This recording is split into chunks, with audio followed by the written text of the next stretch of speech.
Welcome to Royal Exclusive News. Today's top story: Prince Andrew's luxury holiday and finances have once again become the subject of public discussion.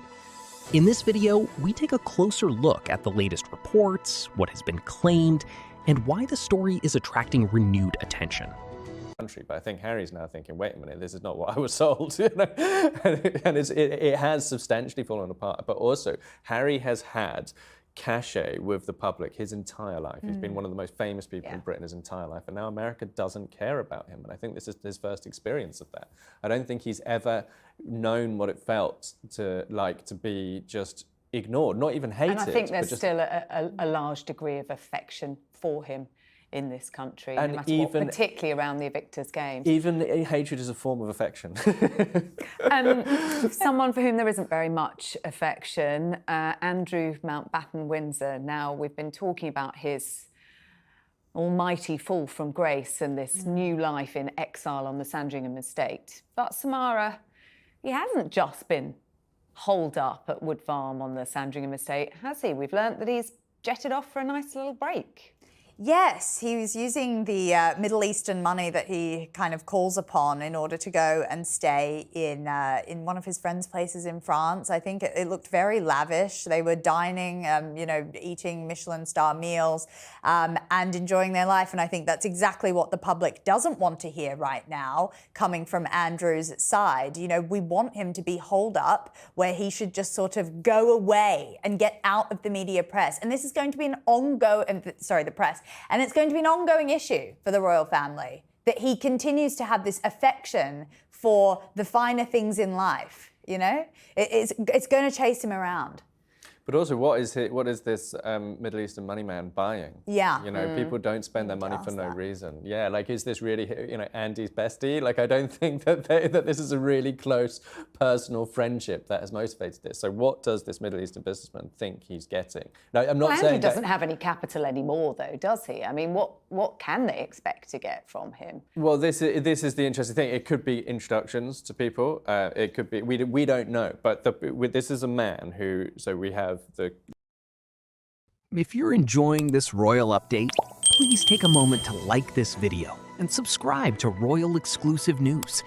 Your support helps us bring you the latest royal news and exclusive updates. Thank you. The friendship with Jeffrey Epstein, but then we have the other efforts that Andrew was making to offer government documents around to different business contacts of his, which he kind of openly talked about doing in the Epstein Files emails. Then he has his friendship with Yang Tengbo, who denies being a spy, but the British think he is a spy and, expelled him. China seemed to think he was kind of the useful idiot, the way in. Yang was, or Andrew was. Andrew was seen as the useful idiot, and it did very much look like he was being groomed by an intelligence agent or asset.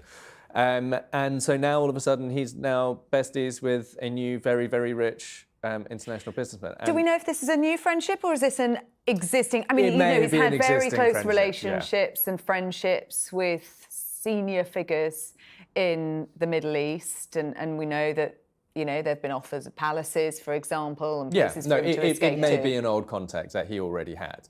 But my point, I suppose, is who would suddenly pop up wanting to give money to such a toxic person out of nowhere? And if Andrew didn't have this history of making these very ill-advised friendships and relationships, I'd be much more willing to just think, oh, well, rich people do entertain royals because it bathes them in some golden light. But I think that Andrew has presented a national security threat to Britain. He has been. And so I think that if I was in MI5, I would want to be taking a look at this friendship and trying to work out what exactly is going on there. What's interesting is when he was arrested and questioned, he was then released under investigations. That means he is still free to travel. He didn't have to surrender his passport, did he, Samara? So, he can go. There's nothing wrong with it. It's the optics of this, isn't it, that are problematic. What it looks like if he's lording it up in Brittany with a private chef and lavish chateau that he was being put up in. And also, every time Andrew ends up back on the front pages of the newspapers, it undoes the good work that the royal family are trying to do, because it just reminds us of that bad egg. Yeah, I think the palace is in a really tricky situation here, though, because they've got obviously pressure from the public not to give Andrew anything. Obviously, he got evicted from his really nice royal lodge. And they also the public wants basically the palace to have him cut off. But then that poses the question, where's he going to get any money from to form? Thank you for watching Royal Exclusive News. What are your thoughts on the latest reports surrounding Prince Andrew's luxury holiday and finances? Share your opinion in the comments below. Don't forget to subscribe,